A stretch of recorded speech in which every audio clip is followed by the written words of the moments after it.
TV.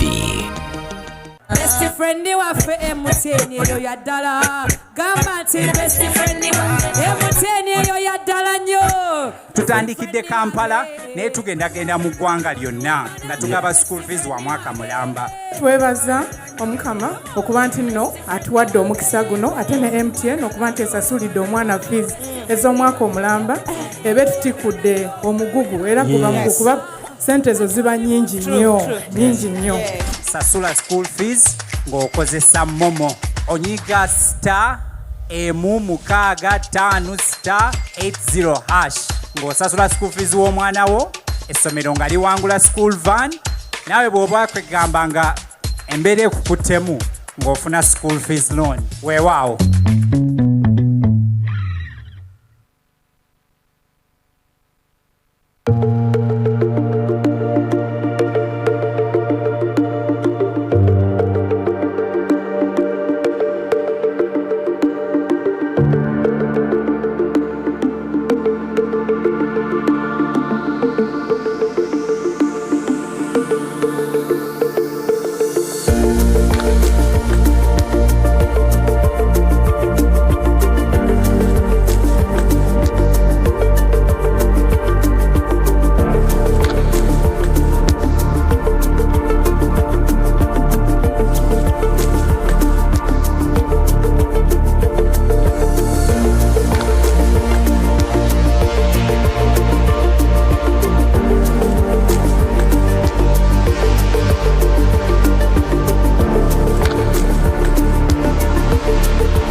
Musera y'emitimbagano si buli kyolaba nti kituufu. Amawulire amafu ensangi zino gasaasaana mangu okusinga amatuufu ekituleka nga twewuunaganya wakati mu kusoberwa oba kiriwo ekituufu. Amawulire amafu gawabya era galeeta okutya n'okusoberwa. Dismiss ye kakuyegazze okukutaasa. Lowooza nnyo weebuuze bulungi era sooka okakase. Twegatteko tumanyise bannayuganda ku bituufu byokka. Dismiss weebuuze noonyereza okakase. Ffenna awamu tulwanyise amawulire amafu.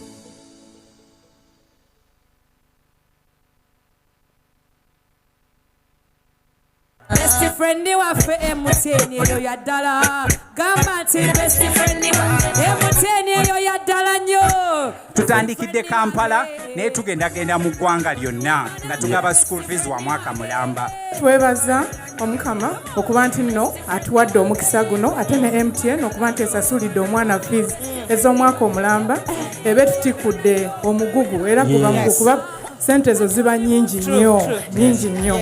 Sasula school fees ng'okozesa Momo onyiga *165*80# ng'osasula school fees w'omwana wo essomero nga liwangula school van naawe bw'oba kwegamba nga embeera ekukuttemu ng'ofuna school fees loan weewaawo.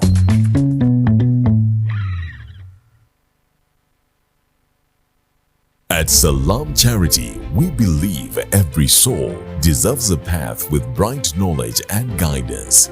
Through our Crown project, we are not just placing a book into someone's hands. We're gifting hope, nurturing faith, and uplifting communities. By donating just 1,000 Uganda shillings every week, you help us place a Quran in the hands of those who long for it. Imagine the abundant reward. Every letter recited, every verse understood, every heart comfort, and every life transformed. قالوا معذرة إلى ربكم ولعلهم يتقون. Support the Quran Project today. Call or send your donations to 0776 527 248. Salam Charity Foundation, changing lives for the better. Eno ye Salam TV.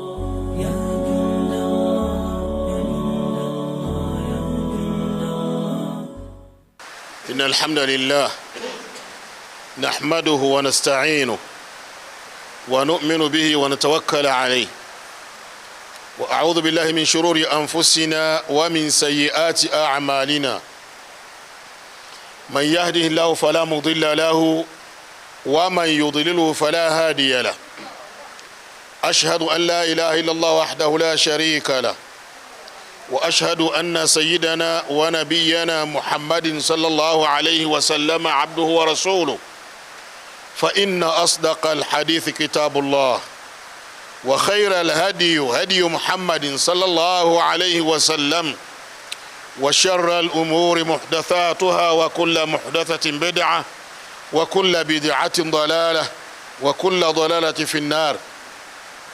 أوصي نفسي وإياكم بتقوى الله عز وجل فاتقوا الله ما استطعتم واسمعوا وأطيعوا وأنفقوا خيرا لأنفسكم ومن يوق شح نفسه فأولئك هم المفلحون.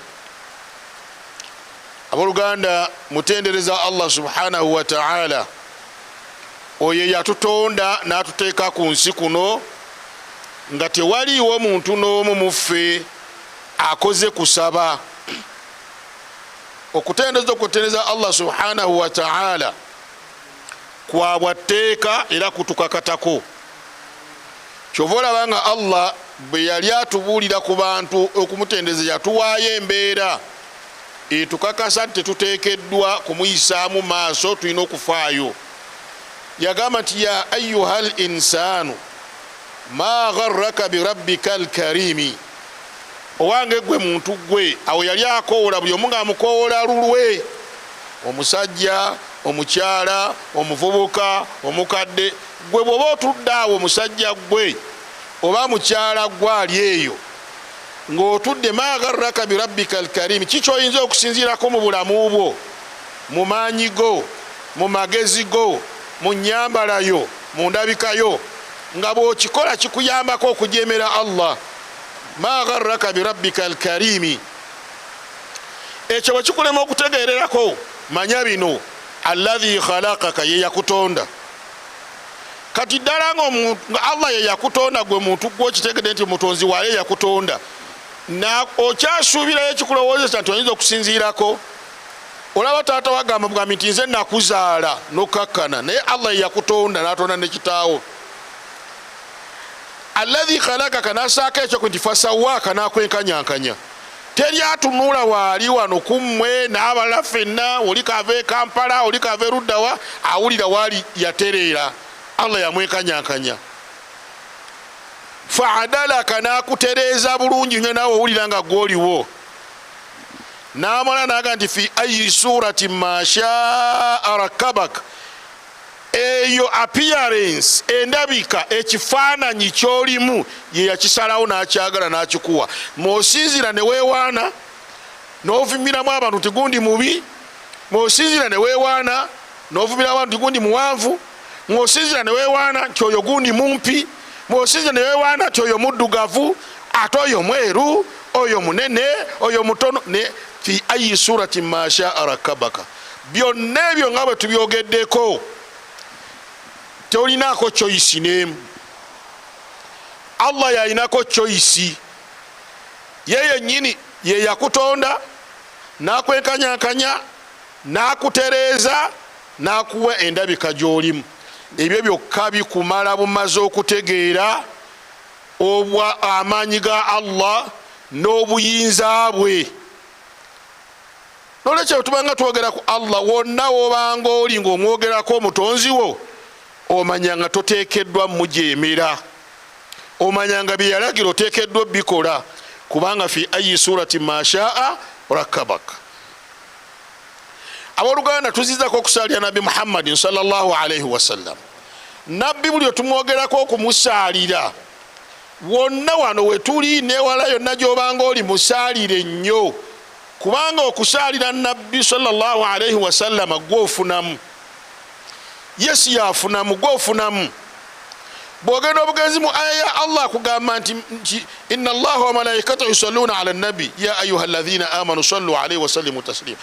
Nabbi yafuna mudda Allah yamusabira namuwa emikisa nakola ki namwe nemuwe taski namwe mumusabire. Nabbi naga nti gwe bw'ogaana okunsabira gwoba obonaabona, gwoba ofuna ebizibu, gwoba olwala, paka lyatuuka ku stage egamba nti man salla alayya salatan wahida sallallahu alayhi biha 10. Nze onsabira gumu Allah nakusabira 10. Nani akusabira gundi gwe? Allah yeweeye gwe akuwa ekyo. Tolandi gwofuna mugumu n'ofunamu 10 kusula kwa kika kyoko.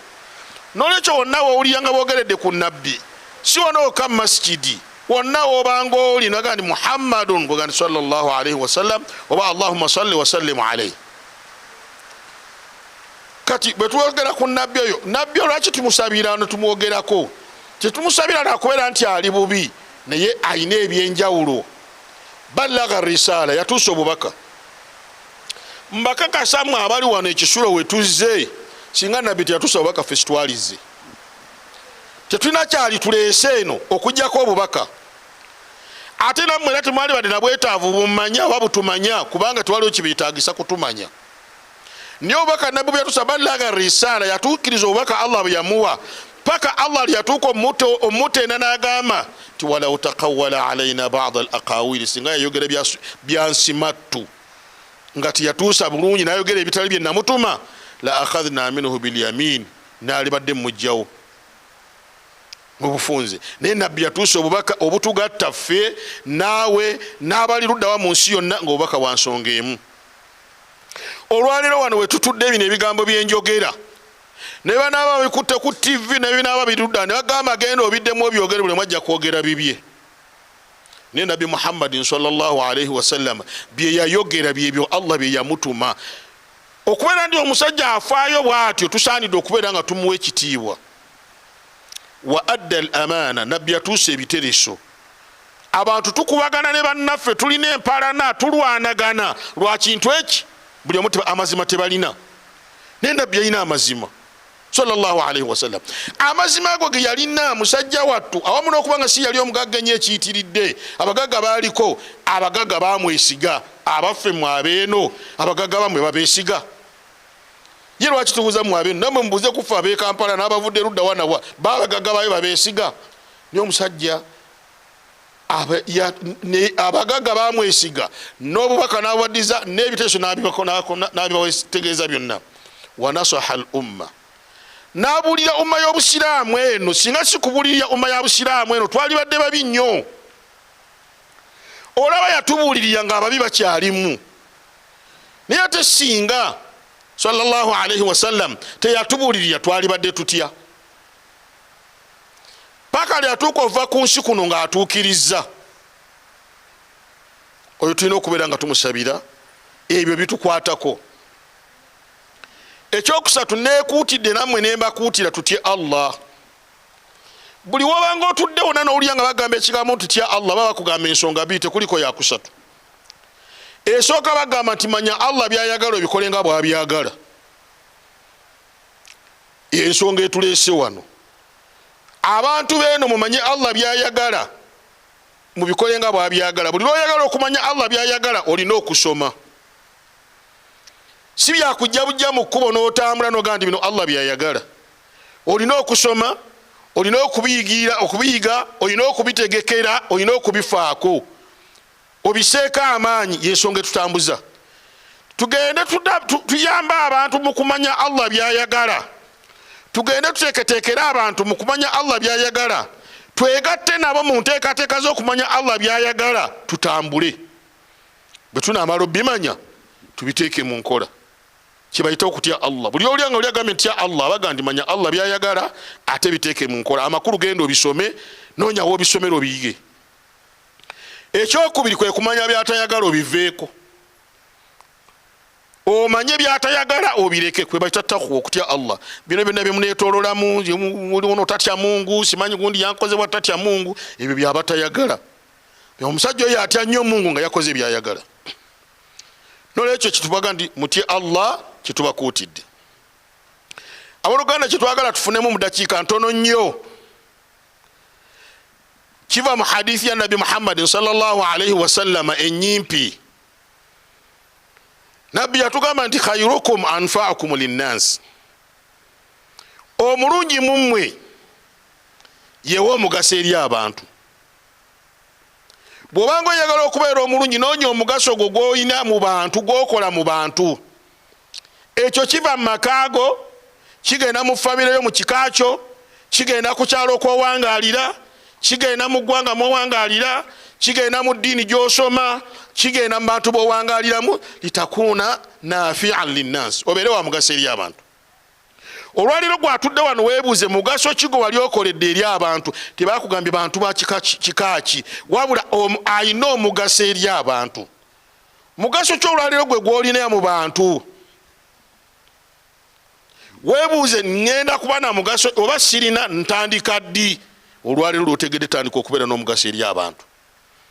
Bw'oba obadde olina, olwaliro yongerako obeere omugaso omunene eri abantu. Nabbi agambye nti khairukum, abasinga obulungi, anfa'ukum linnas. Funayo ebyafaayo bya nabbi nga babiri oba basatu bokka bajja kumala.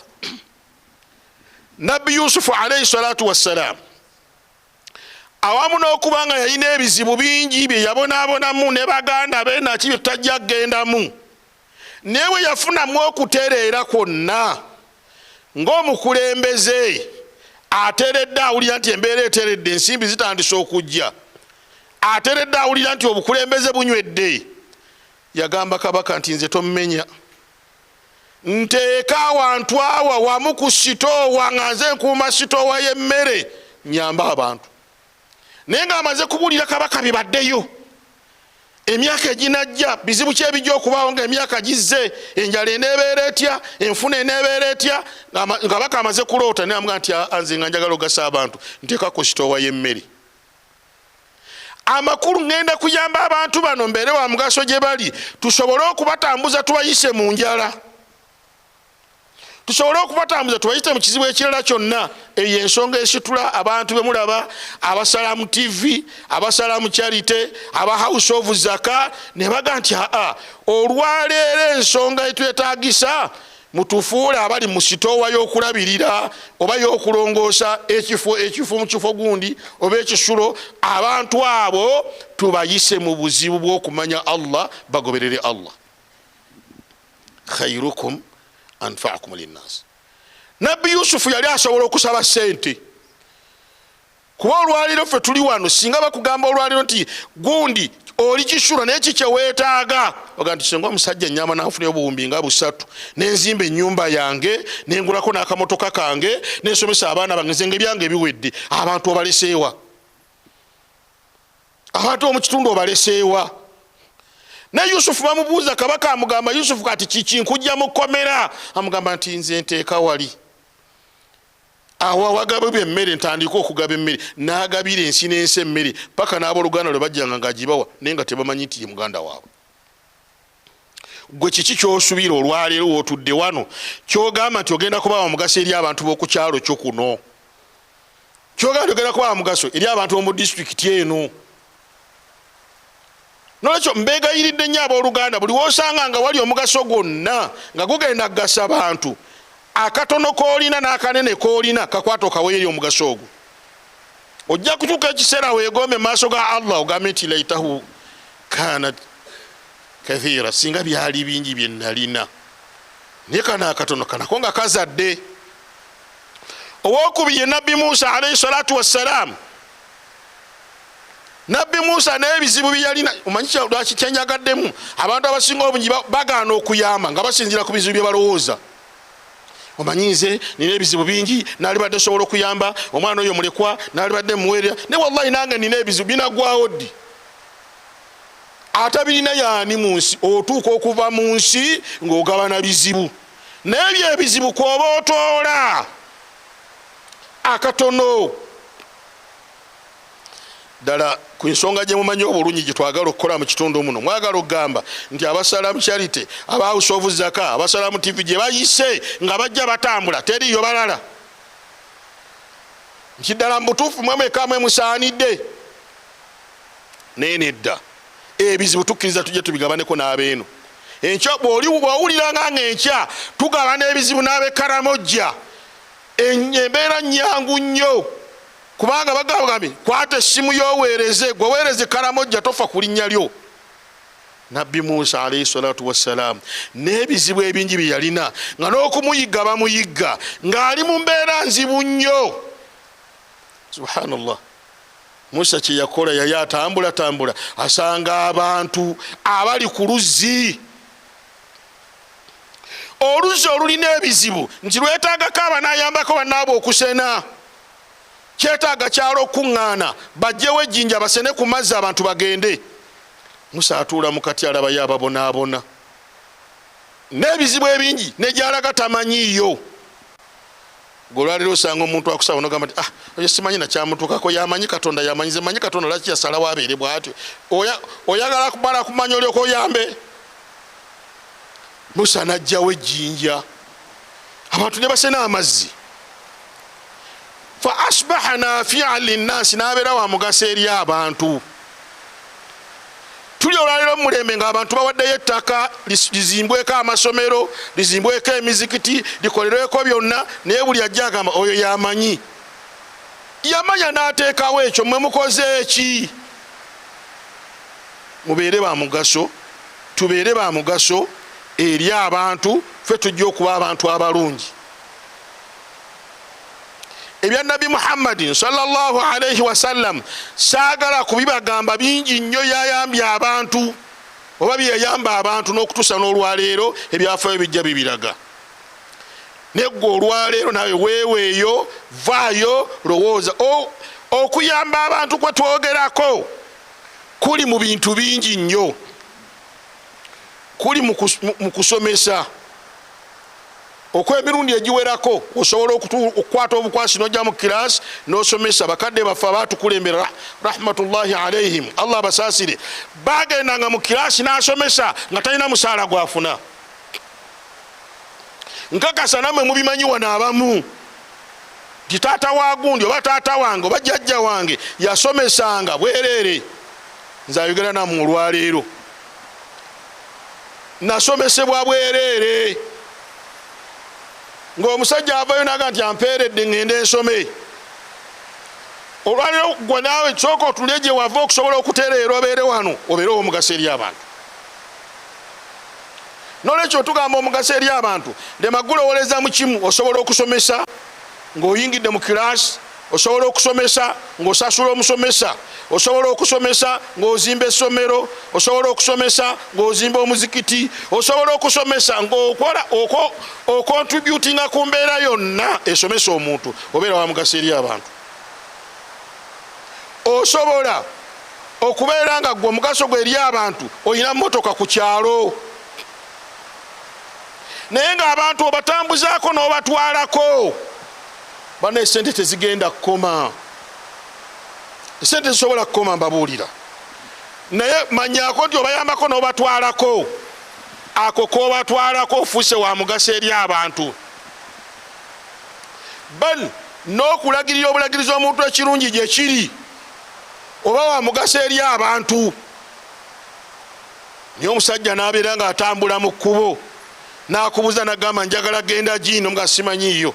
Omusajja waki tomulagiridde nti yanze mulagirira koki? manyi byagenda okukola. Onoobalanga kumanya muntu byagenda okukola olyoka omulagirire. Okutabaganya abafunye obutakkaanya nakwo mugaso eri abantu. Abantu balwanira batyawo ku kyalo, balwanira batya mu kitundu, bayombera batya mu kitundu, bafuna batya empalana nga gwosirise. Bulusookola Nabi Muhammad sallallahu alaihi wasallam yateekawo embeera mu lutalo.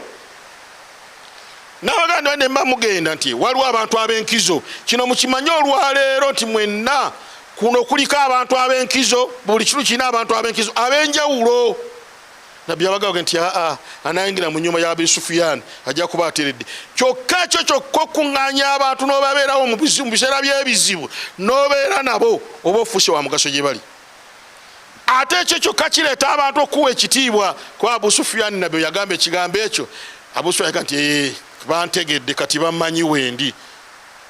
Nolwekyo okubeera nti otabaganya abantu abafunye obuzibu, abafunye obutakkaanya, abanja munne, ng'abantu bakwetta ne bagamba nti tujja genda ewaaguni ensonga zaffe ajja zikwatako. Gwe twala ekyaffe kya Nabi Muhammad sallallahu alaihi wasallam. Maakaunihi shaban, yali musajja muvubuka nnyo. Naye ng'abasajja bafuna obutakkaanya gye balage ew'omuvubuka ng'ate abakadde be bagendayo.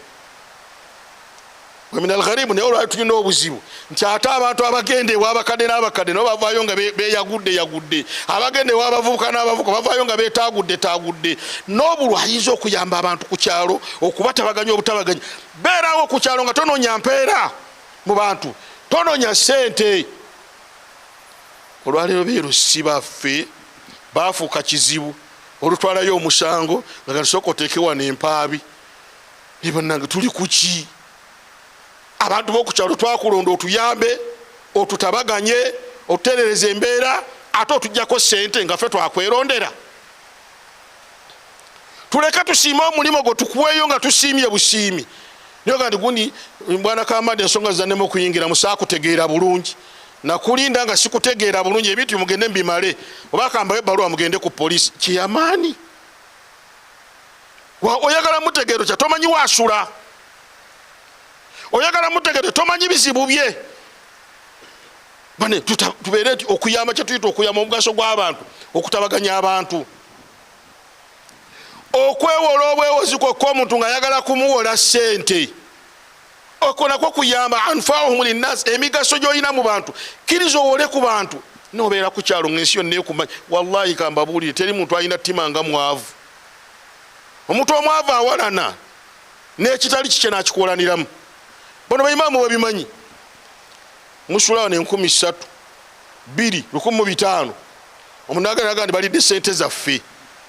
Naye ng'ekimwogeza ekyo tasuulanga kukasookedde abeera mu masigiri naye obwavu we bumwogeza. Obusungu bwakulinako imaamu yalowooza mu bwa imaamu mulimu oli mu bizinesi wakati n'ombuuza lwaki tewabusoma.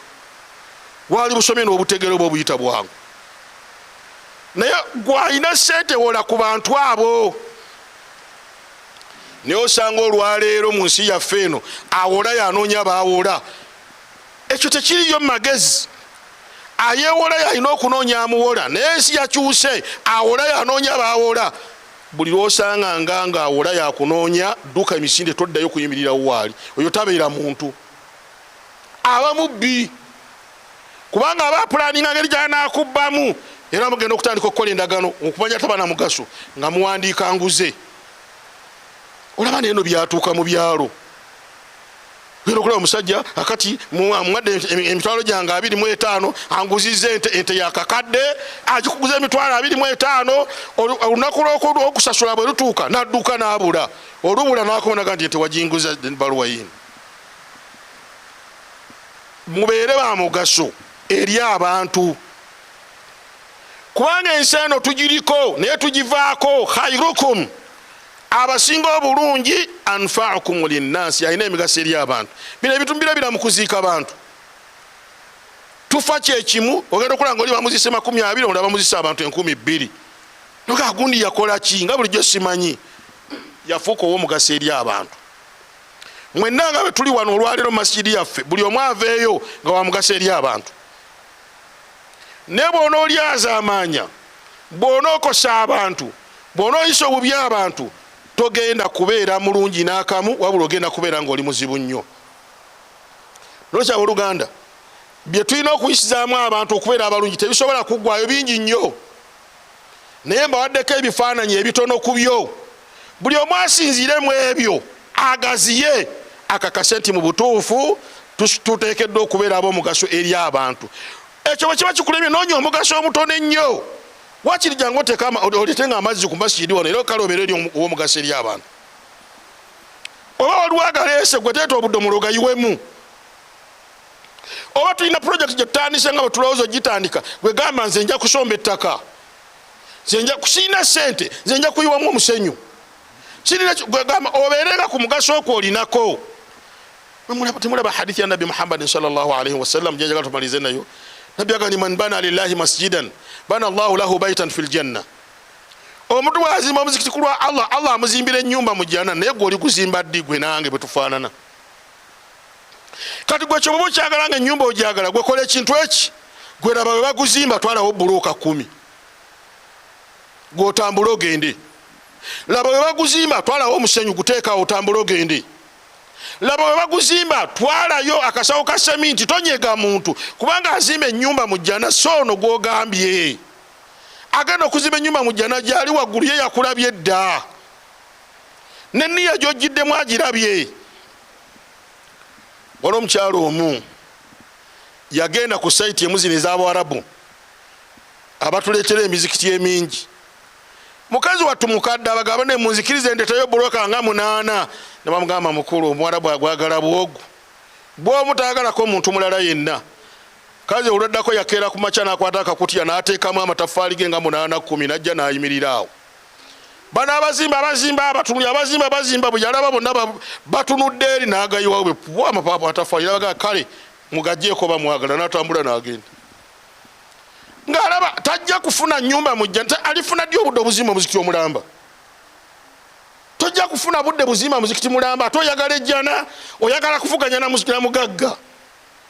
Ekyo omugagga ky'olaba akola gwe genda sooba teekayo koolina. Teekayo koolina. Va mu bino byagamba sente zaffe bajja kuzirya nti oyagala bazirye kirungi oba oyogedde bulungi gulamu matiriyo giteekeyo. Okuza bbulooka zo zitaddeyo. Okuza mbeegayiridde nnyo tubeere ba mugaso. Naye ng'omugaso gwaffe gwonna tuguze eri Allah subhanahu wa ta'ala kubanga Allah subhanahu wa ta'ala yatulaga bulungi nnyo tulina kyowaayo kyotafuna. Alhamdulillahi rabbil alamin ya rabb. وأصلي وأسلم على من جاءنا بالهدى نبينا محمد صلى الله عليه وسلم. أوصي نفسي وإياكم بتقوى الله عز وجل. فاتقوا الله ما استطعتم واسمعوا وأطيعوا وأنفقوا خيرا لأنفسكم وما يوق شح نفسه فأولئك هم المفلحون. لما زوجت الله سبحانه وتعالى ويجتيوا نوكسال يكون نبي محمد صلى الله عليه وسلم نبكوتيرا okubeera nga tutya Allah mbutuufu bw'okumutya. Njagala tusandage khutuba yaffe eno, tusandage ebigambo byaffe bino nti olwaleero abantu le bayingidde mu kitundu kyaffe muno abagenyi mulimu gwaffe okubazaamu amaanyi, waakiri obazaamu n'ebigambo n'obeebaza. Okwo okwebaza abantu bayinza okuyita ekitone ennyo naye Allah subhanahu wa ta'ala yenyini yasooka okikulaga. Nagandi bw'oba owulira ng'oyagala kwongerwa weebaze, nagandi la in shakartum la azidannakum. Kale bwe mufuna ensonyi ne munneebaza nange nja bongera. N'ebiseera ebisinga obungi ebyo tubeerako ne mu famire zaffe ne mu bantu baffe ne mu maka gaffe ne tumalamu amaanyi abantu abakola emirimu. Kale ekitone nnyo beera wa mugaso zeemu amaanyi abakola. Bakoze biki ebyo? Bino bye baalikoze gw'obadde okola ky'obwedda. Ye gwe biwaalikoze byebiruwa. Kyentegeeza nti olwaleero bwe tuba tutandike omulimu gwe twagala tutandike, tubeere nga tuzzaamu amaanyi mu ngeri y'okukunga, tubeere nga tuzzaamu amaanyi mu ngeri y'okugulabirira, tubeere nga tuzzaamu amaanyi mu ngeri y'okubeerawo, tubeere nga tuzzaamu amaanyi mu ngeri y'okugulowoozaako. Omuzungu akikola ayokoze ekigambo kimu nti you have to own it. Or we own the project. Project tugitwale nga yaffe. nojja kusanga omuntu ajjako ettaffaali tennagwa nti abantu bali abasalamu be bajjawo ne house of zaka aba house of zaka bajjawo be bamanyi bintu byabwe yakitwa aba house of zaka bajja genda abasalamu bajja genda charity jagenda salamu charity jagenda salamu tv jagenda batambule bagende osigale nga goli wano ekyo kyekiri mu hadith Nabi sallallahu alayhi wasallam ajatukubira ku basajja abali mu lyato tolaba muntu akuba kituli mu lyato gwe nolireka bali kubemu ekituli omusajja mukwata omukono mugende lyato lyokubamu ekituli lyaffe natujja kuzikirira wallahi mbegayite mwogere ebigambo ebitawooma oba mulina ebitawooma eno mu project gye tugenda mu temubitubuulira mujja kuba mukuba ekituli mu lyato lyammwe bemma mubirina mu bigalewo muli bitandika nga tuvuddewo so nga bemubireka kyekisinga obulungi ne mubiviirako ddala mugambe bwami nti bismillah wa ala llahi tawakkalna tutambulire wamu olwo tujja kutambula tukola omulimu ate Allah ajja tusasula empeera era gutambule bulungi so nolwekyo mbegayidde tuzze mu bantu amaanyi tuowuninga omulimu guno ate tufeeyo nnyo ku oyo yenna agulaba obulala gwonoona be tunaatambula bwe tutyo omulimu gwaffe gujja kutambula buli omu ajja gwewuunya tubeere bumu bwe mba mwagala okukakasa ekyo mutunulire ku kifaananyi Allah kye yatuwa kyabiwuka ebisinga okubeera ebinafu ennyo ze enkuyege oyinza n'ogirinya n'otamanya nti wagirinnye ne wallahi bw'ogiwa obudde n'otabeera munnanfuusi ku kiswa kyayo enkuyege ezimba ekiswa nga bw'oba oyagala okijjawo olina kuleeta nsuuluulu naye keereeta okeewunya kabeera katono nnyo bwe kati neekateekako ennyenya n'omutwe bweti ng'ekateekako neegenda neekoma weekome nega nti awo newakala ogenda okudda okukwata ku kiswa nga si kyekiri naye gwe gy'obuuze wali osanze enkuyege ezisambira akadongo wali osanze enkuyege ezisombera amazzi gezizimbisa malusu gaazo maanyi gaazo gezireeta ekyo kye tuba tukozesa tuseemu amaanyi wenna ali wano kkiriza nti buli kyoli olina amaanyi ku projekiti eno اللهم صل على محمد وعلى ال محمد كما صليت على ابراهيم وعلى ال ابراهيم انك حميد مجيد وارض اللهم عن صحابه النبي صلى الله عليه وسلم اجمعين اللهم ربنا اعز الاسلام والمسلمين واذل الشرك والمشركين ودمر اعداءك اعداء الدين يا رب العالمين اللهم ربنا ارنا الحق حقا وارزقنا اتباعه وارنا الباطل باطلا وارزقنا اجتنابه ربنا اننا ظلمنا انفسنا وان لم تغفر لنا وترحمنا لنكونن من الخاسرين يا رب العالمين ربنا وآتنا في الدنيا حسنة وفي الآخرة حسنة وقنا عذاب النار وأقم الصلاة إن الصلاة كانت على المؤمنين كتابا موقوتا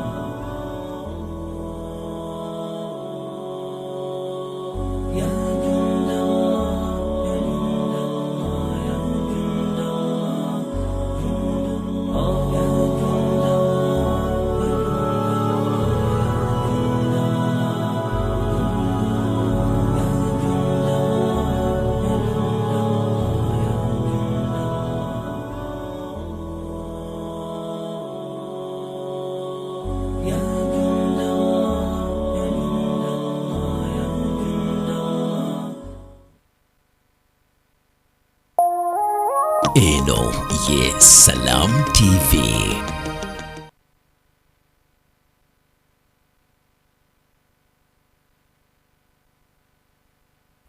Omuzadde kola okusalawo okutuufu ku kusoma kw'omwana wo ng'omusomeseza mu ssomero eririna buli ekyetaagisa. Kati nkwanjulira Jakaiza Secondary School e Kabowa. Jakaiza Secondary School liri mixed eri abawala n'abalenzi mu Kisulo wamu n'abava ewaka era ng'abayizi balabirirwa bulungi ddala okuva ku senior 1 okutuuka ku senior 6. Essira tuliteeka nnyo ku mpisa, eddiini saako ebyensoma nga n'abasomesa baffe bonna bakugu nnyo mu curriculum empya. Tusangibwa Kabowa Church Zone mu Lubaga Division oba tukubireko ku 0702 19 64 91 oba 0772 44 397. Omuyizi asomedde mu Jakaiza Secondary School aba wankizo nnyo mu buli kyakola. Ready to be entertained? We've got got you. GoTV's got more shows just for you. That's right. More movies? Yes. Jackpot. More kids shows? Of course. And more football than anywhere else. No doubt about it. Yes, we've got more. And we've got you. Pay for your current GoTV package and we'll upgrade you to the next highest package. Get more with GoTV. At home or on the go with GoTV Stream. GoTV. Love it. Wherever you are in the world, stay connected to Uganda with Afro Mobile. Whether you're in Qatar, Abu Dhabi, New York, Cape Town, or beyond, Afro Mobile brings Uganda to your screen. Watch over 80 live TV and radio channels all in one place, from news and entertainment to sports, music, and exclusive shows. Stream seamlessly for just $2.99 per month. Pay easy with Visa, MasterCard, or Union Pay. Download Afro Mobile today.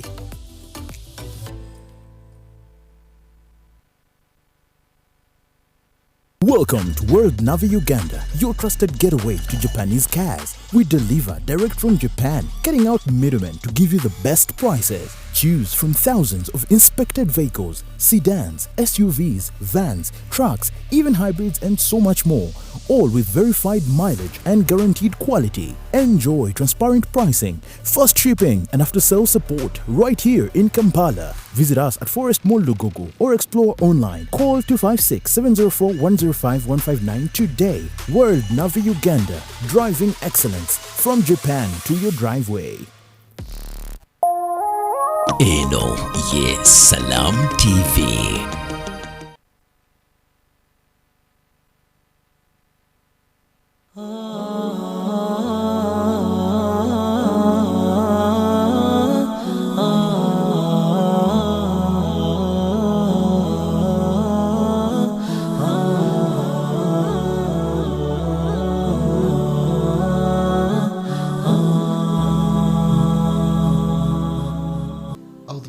الشيطان الرجيم بسم الله الرحمن الرحيم الحمد لله ثم الصلاة والسلام على رسول الله صلى الله عليه وسلم abebitiibwa abatulabira abatuwuliriza tubaaniriza nate ku Muslim Roundtable Podcast nga tufuna abawalimu baffe ab'enjawulo okubeera nti bongera otubangula mu ddiini yaffe ey'obusiraamu. Tubeebaza nnyo abafaayo okulaba nti muleka ebibuuzo byammwe ebibuuza era tujja kufuba nnyo okulaba nga omuwalimu ekibuuzo ekyo tukimubuuza. Naawe ayina ky'otategedde oyagala okwongera okubeera nti weetegereza ensonga eyo osobola okutulekerako obubaka, kituyambako okulaba nti twongera okuttaanya ensonga eyo, okugikkaanya omuntu yongera okugitegeera. N'olwekyo owulira nga olina ky'otategedde bulungi oba nga omuwalimu ayogedde ekigambo n'otakitegeera, lekawo ekibuuzo kyo biidhnillah tujja kutandikirawo. Olwaleero tuli ne mukadde waffe Sheikh Omar Siddiq Ndawula era nga tukyatambulira ku enkizo obukulu obusiraamu kyeki era waaki kya bbeeyi era omusiraamu. Leero okwawukanako ne ku podcast ze tubaddemu emabega tubadde tutunuulira ennyingo omusiraamu ze yandisaanidde okwetegereza mu ddiini ye nga ziyimirizawo obusiraamu wamu n'obukkiriza. Kakati leero tugenda kutunuulira arkanul iman, empagi z'obukkiriza n'akakwate kaazo eri omuntu yenna abagenda okukolera ku ebyo empagi z'obusiraamu ze bugamba era ng'oyo ye musiraamu. Seeka tukwaniriza nnyo. Salaamu alaikum. وعليكم السلام ورحمة الله وبركاته ومغفرته. Sebo tukusaba otutambuze kubanga twakoma okusisinkana kwaffe okwayita twakoma ku etaa omusiraamu waawuliriza era watubuuza nti omusiraamu yandyebuuzizza mu biragiro by'omubaka wa Allah sallallahu alaihi wasallam bimeka mu ebyo byassa mu nkola era n'otubuulira ku kitabo ekigamba nti alfu sunna fil yawm. Omusiraamu yeebuuze nti nze nkolako mmeka olunaku. Kakati olwaleero tutunuulire empagi z'obukkiriza kubanga wano mu kunnyonnyola wali ogamba nti almu'minuun ay almuslimin.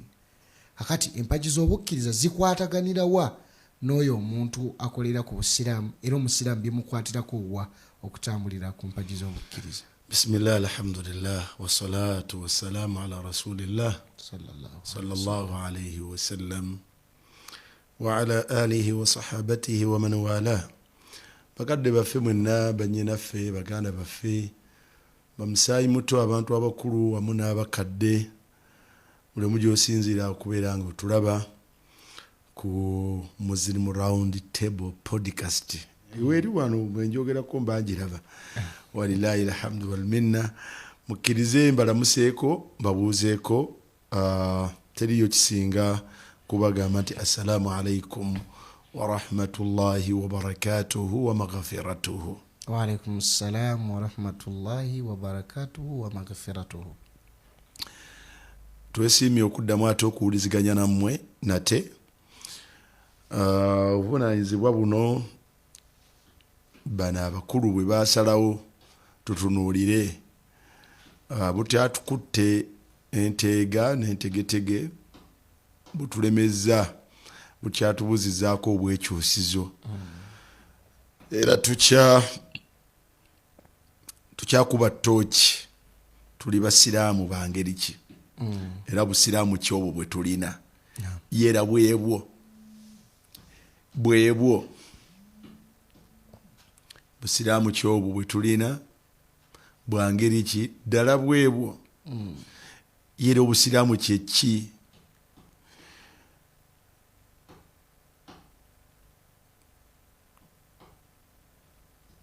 Ennyingo gye twasembayo okutunuulira yali ya omusiraamu abeera mugonvu eri oyo gwe yakkiriza Allah subhanahu wa ta'ala.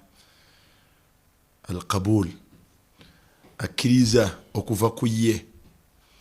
Kimu ku ebyo biraga obukkiriza bwo. Kizibuwala okubeera nga otendebwa obukkiriza nti wamukkiriza naye nga bw'alagira tokola, bw'aziyiza gw'ogenda mu maaso. Obukkiriza bwo bweyongera okubeera nga ogwana okukuba mu ttooki. Ebiragiro bye waliwo by'osanga mu Qur'an, ne byaziyiza waliwo by'osanga mu Qur'an direct. Byaziyiza waliwo by'osanga mu bigambo by'omubaka sallallahu alayhi wasallam, ne byalagira ne byaziyiza waliwo by'osanga mu bigambo by'omubaka sallallahu alayhi wasallam. Twebuuza omusiraamu obugonvu bwo okulambika ddala ti obusiraamu bwo wamujeemulukukira ono. Twebuuza bwe weekubamu ttooki bimeka byogonderamu ebyo ebyakulagirwa biri mu Qur'an, saate era bimeka byogondera n'oguberera n'okolerako mu ebyo ebisangibwa mu by'omubaka sallallahu alayhi wasallam. Mu maaso eyo gye tulambulira tujja kusangayo ate akalikonda ka shahada ey'okubiri eyo tujja gyetunuulirako, okwongera nawe kuba mu ttooki olabe oyimiridde otya. Wonna awo tutunuulira busiraamu buno ddala bw'olina bwebwo kyo kyeki. Nabadde nsomako mu kitabo kino ku muwalimu wange. Muwalimu ono ewandiika n'akuŋŋaanya ekitabo kino, Jamiu Shuruh al-Arba'in an-Nawawiya, ekkuŋŋaanyizo mwana wattu mwenyiza aba gaayagaaya ne bagaziya haditha 40 eza kuŋŋaanyizibwa omuwalimu ayitibwa al-Imam an-Nawawi. Za nsonga nnyo ku ddiini y'obusiraamu, naye bazigaziyiza abawalimu bangi, naye kino mwana wattu kikuŋŋaanya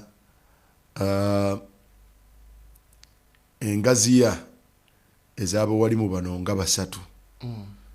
Al-Imam Abi Zakariya Yahya an-Nawawi ye nannyini kyo, n'osangamu Al-Imam Ibn Daqiqi Al-Eidi, musajja muhaddith. Osangemu engaziya ya Abdul Aziz ibn Abdullah ibn Baz, era ojja kusangamu engaziya ebigambo ebikwata ku hadithi ezyo ebya Muhammad bin Salih al-Uthaymini ojasangamu ebyekuza ku hadith ezo ebya Sheikh Abdurrahman bin Nasir as-Saadi abamu bamuyita as-Saidi erosa kusangamu ebigambo bya Abdullah ibn Abdurrahman al-Jabrain erosangemu ebigambo bya Sheikh Muhammad bin Ibrahim ali Sheikh. Ekitabo kino kifulumira mu Daaru al-Ghad al-Jadid. Mulimu hadithi eyokubiri erina akakwati kanene nnyo ku nsonga gye twogerako. Hadithi ya Amir al-Mu'minin Umar Abu Hafs Umar ibn al-Khattab radiyallahu anhu. Njatiikirivu nnyo ya hadithi eyokubiri mu kitabo ekiyitibwa ekyo al-40 an-Nawawiyya. Ekulembera hadithi ya innamal a'malu binniyat. Hadithi eyokubiri yeyo eya okuba tochi ku Busiraamu buno. Jabaita hadithu Jibril at-Tawil. Hadithu Jibril at-Tawil. Ya nsonga eriko ebigambo bingi okulambika obukulu bwayo. Naye nga butugambye nti eyogerwako negaziyizibwa abawalimu ab'enjawulo ono yakulembeza ebigambo bya al-Imam Nawawi yennyini nannyini kuŋŋaanya hadithi zino mu kitabo ekyo.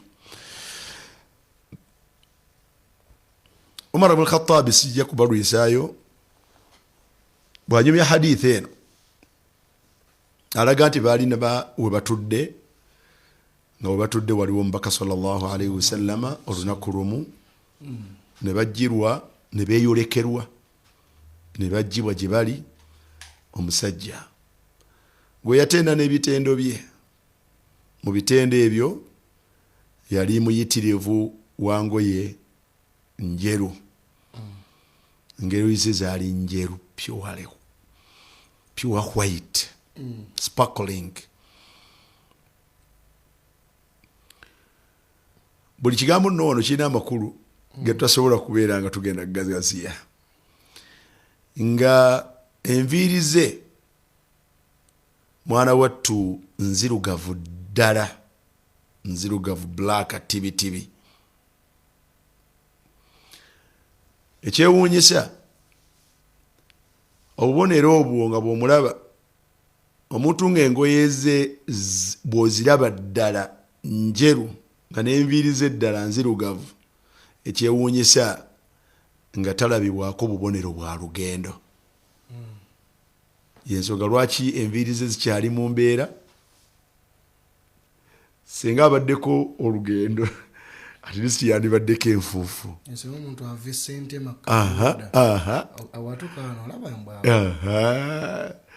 era singa omuntu abadde ava mu lugendo engoye zino enjeru zandibadde zigenzeeko enfuufu. Twogera ku myaka 10 back. Kega nti taliiko buufu bwa lugendo. Kitegeeza nti akyali mu mbeera ye ey'obuyonjo obwo. Okay. Kati nga bw'atali alabikako buufu bwa lugendo olw'okunyirira kwanyiriramu, kitegeeza nti alabika ava around ate okuba yandibanga ava naye ekyewuunyisa ng'ate tewaliwo mufu amumanyi.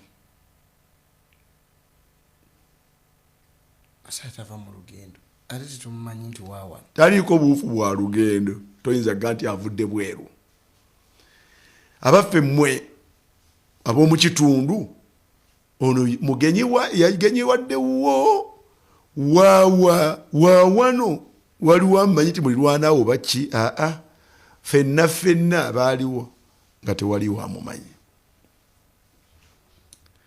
Ebyo byali byewuunyisa.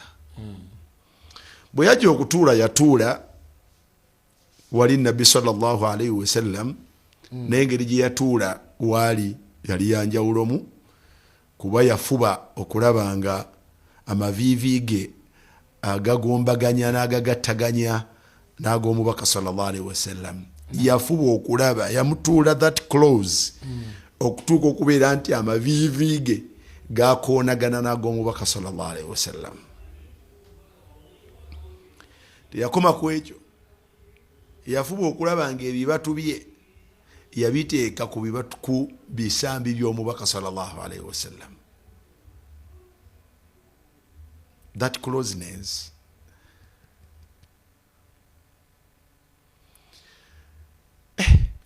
Bo bwe batuulanga n'omubaka sallallahu alaihi wasallam nga si bwe batu batuula, kizibu wali okusemberera omukulu ku zero distance.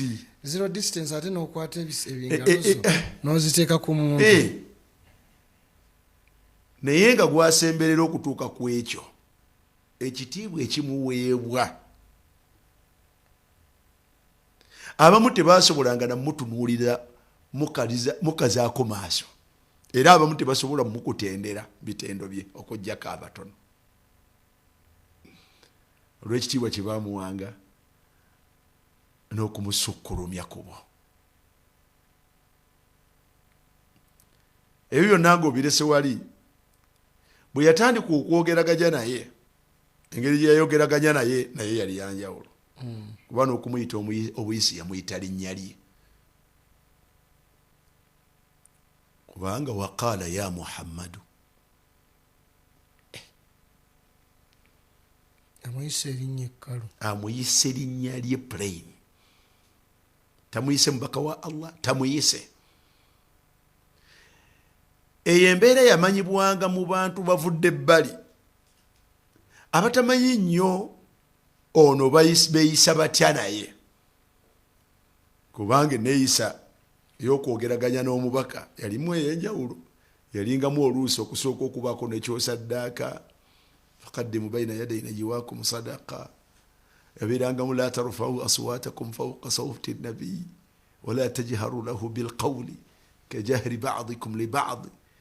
Nga obunkenge nga buba bungi, tayitibwa mu ngeri ya bulijjo, naye ono amuyise linnya lye.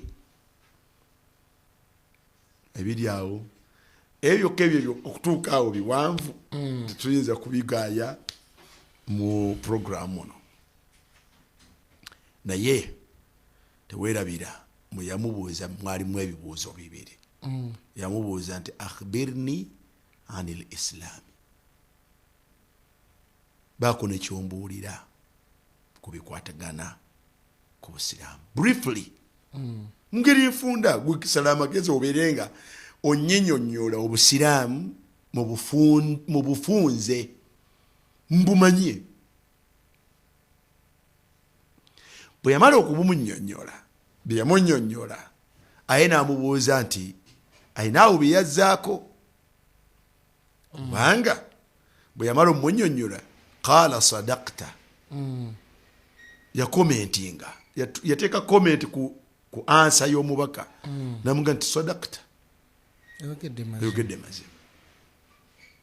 Abaffe sadaqta kyejja lwakuba omuga nti yayogedde mazima, kyali lwakubanga alimu abo abakakasa ebigambo by'ono nti gayogera gaba mazima, oba eno ye Salam TV. Ndejje Quality School Titiko Mutungo ly'essomero ery'omutindo ogwa waggulu mu kubangula omwana mu ssachula kw'ossa ne theology. Ndejje Quality School lirina daycare, nursery, primary okutuukira ddala mpaka ku P7. Bano nno balina ekisulo kw'ossa n'abaana abava ewaka. Essomero ggazi bulungi anti abaana we bazannyira weewali. Omuzikiti nagwo weeguli ku ssomero.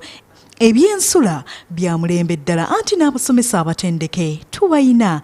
Emmotoka ezitambuza abaana nazo weeziri. Leeta omwana wo ku Ndejje Quality School HT ku Mutungo abangulwe. Okuwandiisa kugenda mu maaso ku ssomero era atuwagadde tukubire ku nooti 774 nooti emu 51 25 oba nooti 772 34 16 42. Best friend waffe MTN eyo yaddala gamba nti best friend MTN eyo yaddala nnyo. Tutandikidde Kampala naye tugendagenda mu ggwanga lyonna nga tugaba school fees wa mwaka mulamba. Twebaza Omukama okuba nti nno atuwadde omukisa guno ate ne MTN okuba nti esasulidde omwana fees ez'omwaka omulamba ebe tutikudde omugugu era kuba sente ezo ziba nyingi nnyo. Sasula school fees ng'okozesa Momo. Onyiga *655*80# ng'osasula school fees w'omwana wo, essomero nga liwangula school van, naawe bw'oba kwegamba nga embeera ekukuttemu ng'ofuna school fees loan. Weewaawo.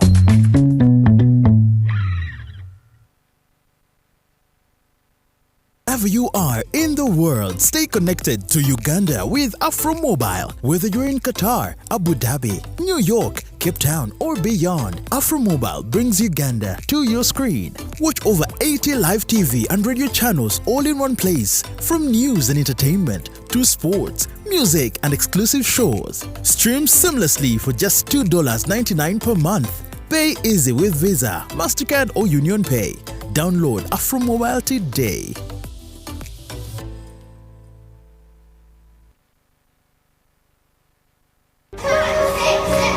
Setting the green quiet environment of Chira Municipality in Wakiso District, Chira Junior School Chito offers a good and conducive learning environment for our children, teaching both Islamic theology and secular, but also emphasizing co-curricular activities to nurture a holistic child. We boast of a first-class facility which include spacious classrooms, a well-stocked library, restrooms, ample play facilities, and the state-of-the-art school mosque. We have a fleet of vans that pick and drop our pupils to and from school. A professional, dedicated, and friendly staff will ensure that your child's learning needs are catered for. Our pupils participate in co-curricular activities like sports, scouting, handworks, and gardening. Try us, you will not be disappointed. Chira Junior School Chito, in pursuit of faith and wisdom. For more details, contact us. chirajuniorchito@gmail.com or chirajuniorschool@gmail.com. We are located in Chira Town Council, Chito, Nsasa, 1.5 kilometers off Mamerito Road.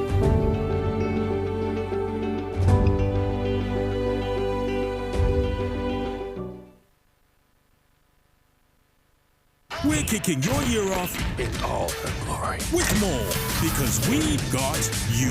You get it? You know that. We got kicks. We got scores. We got action. We got roars. It's my specialty. We got drama. We got fun. We got more for everyone with an upgrade on us just for you. More channels, more shows, more reasons to stay. We got you.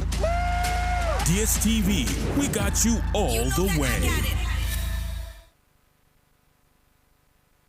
Bw'ofuna enniya okola hijja ne wumula lowooza ku kimu Tawakal Travel bano bakenkufu mu bino okutambuza obulungi wano n'eri Antinyonyi 5 Star okusula obulungi okutambuza abakadde n'abaliko obulemu kitundu ku bo abaana b'amasomero bannabizinesi kw'ossa n'abakungu Family Holiday Package bano bakozesa emikolo mu nkola ya nabbi entuufu Tawakal Travel bagaba visa n'okugobera ku tiketi y'ennyonyi yonna gye weetaaga basomesa wamu n'okansolinga abali mbuzibu beeyune kati akadinisa tekakusibira ebweru Tawakal Travel basangibwa wansi wa paaka enkadde Ben Kiwanuka Street ku magoba akeedi omwaliro ogwokubiri awo ku muzikiti wennyini essimu 0709-94-10 oba 0772-649-23 0759-58-35-19 oba kuba 0758-64-04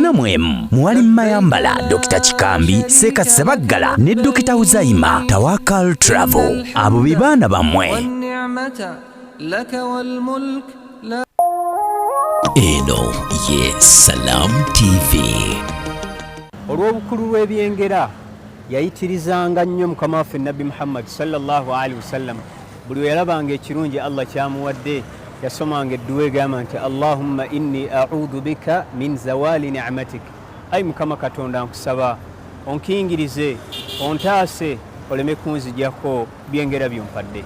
Muganda wange omulungi ali eyo Katonda akuwadde abaana okimanyi nti abaana abo bakuwadde buli wobatunulako nga bali mu ssanyu n'obatunulako nga balamu n'obatunulako ng'ebiyungo bijjuvu sabanga nnyo ekigambo ekiga nti allahumma inni audhu bika min zawali ni'matika mukama katonda nkusaba ontaasa okunzijululako okunzijako ebyengera byompadde okubeera ewaka nga oli mufumbo n'okomawo eka nga waliwo akwaniriza katonda mugambe nga nti allahumma inni audhu bika min zawali ni'matika mukama katonda nkusaba ontaasa okunzijako ebyengera byompadde olina entambula ovuga kagaali ovuga piki olina emmotoka buli wootunulanga ku mmotoka yo oba akagaaliko oba piki oba buli wootuulanga ku kyebagalwakyo gamba nga katonda allahumma inni audhu bika min zawali ni'matik katonda wange tonzijako byengera byompadde okubeera nga osobola okwevuga ku kyengera ekyo mukama katonda kyakuwadde gamba nga allahumma inni audhu bika min zawali ni'matik okubeera nga olina ewaka okubeera nga oli mu nsi erimu ku mirembe emundu tezivuga gamba nga nti allahumma inni audhu bika min zawali ni'matik okubeera nga olina famire olina abantu ba famire abazadde n'abantu abalala bafaanaganako ngaabo gamba nga nti allahumma inni audhu bika min zawali ni'matik ebiyungo byokubanga bikola osobola okwetwala mu kiyigo osobola okwetwala wooyagala gamba nga katonda nti allahumma inni audhu bika min zawali ni'matik kama katonda tonzijako byengera byompadde ekyengera ky'amagezi kubeerawo ng'otegeera osobola okwawula gamba nga nti allahumma inni audhu bika mukama wa katonda nkusaba ontaase min zawali ni'matik okunzijako ebyengera byompadde okubeera n'ekyengera ky'obusiraamu buli wobeera eyo gy'oli nga katonda akuwadde obusiraamu gamba nga allahumma inni audhu bika min zawali ni'matik katonda wange ekyengera kino ekyebbeeyi obusiraamu tokinzijako ekyengera ky'okutegeera mukama katonda ennaku zino enkulu ze tulimu ez'okusiiba ennaku ze tulimu ez'okukola emirimu emirungi n'obeeramu abo abeenyigidde emirimu emirungi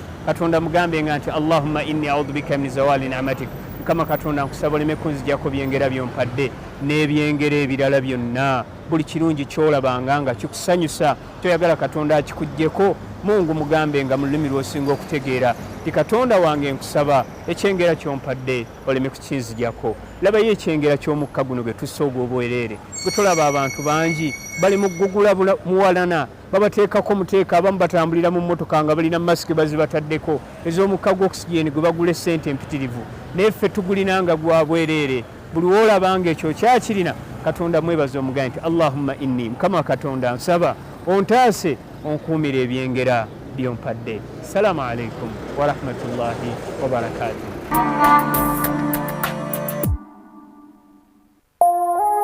eno ye Salam TV.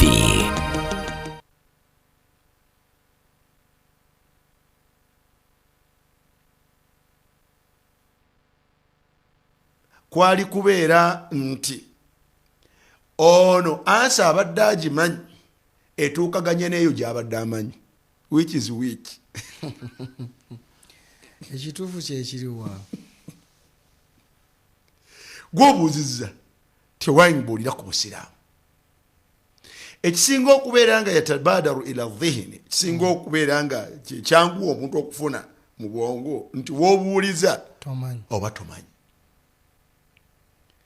kati ate bwe kizze bwe bamaze okuwa answer bwe tusanga nga the way you have reacted no responding noga ti sadakta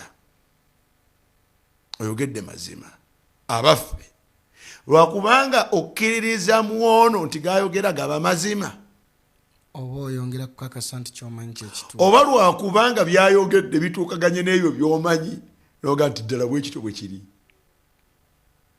byonna waaridde byonna bibaayo abubakari akumiyitibwa sidiiki munne buli kye yamugambanga n'ekitayingira mu bwongo noga ti oyogedde mazima si lwakuba abimanyi si lwakuba olaba bifo wabula ono yamuzuulamu nti gayogera gaba maki gayogera gaba mazima fakana sidiiki nafuuka sidiiki omukakasa w'amazima wa umme okutuuka nga society yonna ebiwakanyiza oga nti owange tutambulira omwezi ogenda wali n'okukomawo omwezi naye wange omanyi nti ekiro natambuddeko n'olagawa nagati natambudde netuuka e Baitul Maqdis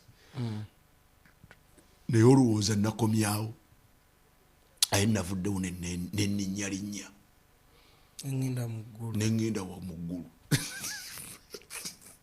awo navuddewo neninnya nengenda mu ggulu ate nabandaddeyo eyo erisooka nendiyitamu nengenda mu lyokubiri nengenda mu lyokusatu nengenda ku lyokuna ne ku lyokutaano netuuka nebibeera bwebiti ne bwebiti ate nevaayo nenkozesa same route nenkomawo same route nenzika nenkomawo Baitul Maqdis nenvaawo nenkomawo ebyo nano byabadde mu kiro ng'ate seebase bwagenza okukeera nga ndi wano Kizito olaffe tulina ennyonyi wano naye omuntu tasobola kukakasa nti nga bulijjo okukoma wano wokka awatambulibwa obutambulibwa okugenda mwezi n'okudda mwezi ate nayongerako ekinene kale najja takomako ekyo ye yakikoze mu kiro n'atakomako eyo nagati naye ate nalinyeeko mu ggulu nalinyeeko mu ggulu kyatawulyangako nti waliwo yalinyayo awatali na tekinologi egenda mu bbanga naye munna amugamba nti nva mu ggulu walibaddeyo kati liryo ndiraba kati naliyingidde eryo lyolaba nendikyamu nengenda waliwo eryokubiri awo nengenda paka ate nenkomawo nga tuyogedde mazima kino lwakubanga lamu yujarribu alaihi kadhiba tamumanyiiko lunaku lumu nga yamugambayo ekigambo nga si bwe kiri mazima kati ono azze naye ono bwamunnyonnyodde nti al islaamu kyombuuza abcd nemuga nti sodakta abaffe lwakubeera nga amukakasa nti buli kyayogera gaba mazima oba ekigambo kyekitegeeza nti nga bwokyogedde mbadde ne ilmun sabiq mbadde n'okumanya okwakulembera nga bwekityo bwekikola bitya bwekiri byombiiri bituufu kulye ddala kaana la yataqaddamu illa sidiqan yali tayogera okujjako nga mazima n'ekyokubiri gwe yali abuulira era naye eno ye Salam TV.